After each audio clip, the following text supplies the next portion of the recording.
Yes, ready महोदय। मुझे इस संबंध में एक बात और कहनी है।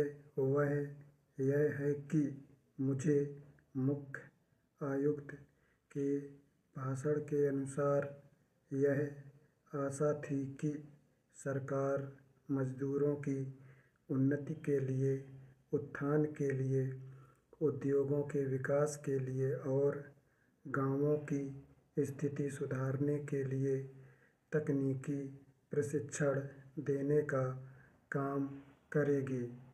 लेकिन ऐसा ज्ञात होता है कि आर्थिक शक्ति सीमित होने के कारण इस ओर कार्यवाही करने की संभावना नहीं रही। फिर भी मुझे आशा नहीं अपितु पूर्ण विश्वास है कि भविष्य में हमारा मंत्रिमंडल इस ओर अवश्य अविलंब ध्यान देगा। इसी प्रकार से ग्रामीणों की अवस्था सुधारने के लिए सरकार घरेलू उद्योग धंधों को भी बढ़ाएगी, जो अभी तक नहीं के बराबर हैं। भारत की दृष्टि से कुटीर उद्योग बड़े उद्योगों की अपेक्षा अधिक लाभदायक हैं।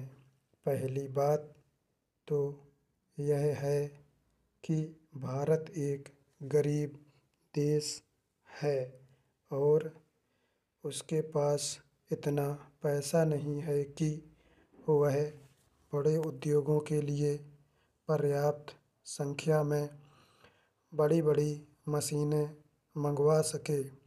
बड़े उद्योगों के लिए बहुत बड़ी बड़ी महंगी मशीनों की आवश्यकता होती है, जबकि कुटीर उद्योग छोटी छोटी और सस्ती मशीनों से चल जाते हैं।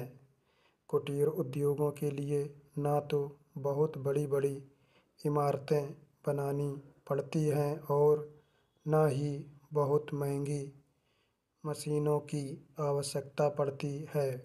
अतः ये उद्योग छोटे छोटे गाँवों में भी प्रारंभ किए जा सकते हैं। कई उद्योग तो इतनी थोड़ी पूंजी से भी शुरू किए जा सकते हैं कि उतनी पूंजी प्रायः हर किसी व्यक्ति के पास होती ही है। कुटीर उद्योगों में दूसरी बड़ी सुविधा यह है कि इनमें बहुत अधिक मजदूरों की आवश्यकता नहीं होती। एक परिवार के सदस्य ही उस उद्योग को चलाने के लिए पर्याप्त होते हैं। घर के सब सदस्य उस काम में हिस्सा बटा सकते हैं।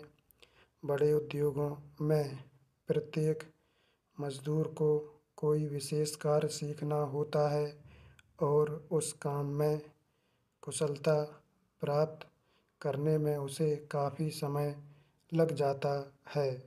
तीसरी चीज़ जो मैं आपके सामने रखना चाहता हूँ वह यह है कि जो विचार और सुझाव आपके सामने प्रस्तुत किए गए हैं वे एक पवित्र, शुद्ध और जनता व प्रांत के हित को ध्यान में रखकर ही प्रस्तुत किए गए हैं और मुझे पूर्ण विश्वास है कि बिना किसी दलगत भावना के शिकार हुए आप उनकी जांच करेंगे और यदि वे जनहित की कसौटी पर खरे उतरे तो उन पर कार्रवाई करेंगे।